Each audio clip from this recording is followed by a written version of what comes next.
Inspo ni client mo ni iyahang inspo. A day in my life as a CEO sa Kuko. Ho ho ho. Meron tayong customer, kababalik lang niya after 1 month in 3 days. Tapos ni-remove natin ang kanyang Kuko na extension dahil ito ay hindi na pwede 1 month and 3 days na. Hindi na tayo pwede mag-retention. So ito na. Nagtanggal na tayo ng kanyang soft gel extension. At in-skip na natin ang mga boring part na yan. Diretso na tayo. Sa ating design. So, nagpatpin tayo dyan ng bomb T16 ang ating base. And then, sponge. And then, base ulit ng bomb T16. And then, cure. Then, start sa cat eye.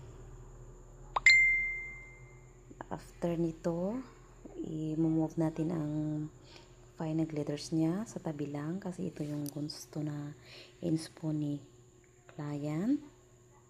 And then, cure 60 seconds. And then, nag-apply na tayo sa maliit na daliri niya ng sa ganini, blooming gel.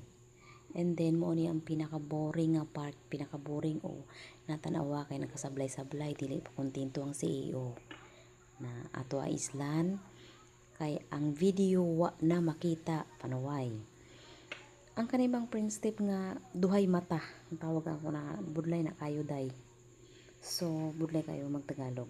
May halo sa sinagol. Ho. Napay langaw sige lupad-lupad. So, naanta diri sa atong part nga exciting part ng kining mga 3D. So, ato nang gipang pislat na ang mga petals. Unya giform, gibutang og pot paint. Unya i-cure, butangan og rhinestone.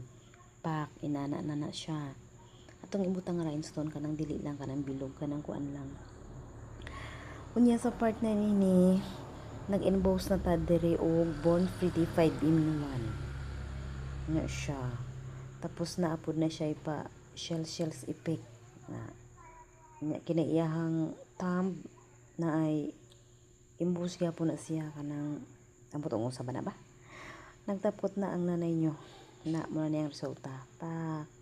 Naka-promo ko ron. Huwata ninyo nga magmahal ni kay Paldo si Lola mo. Okay, muna na. Thank you for watching.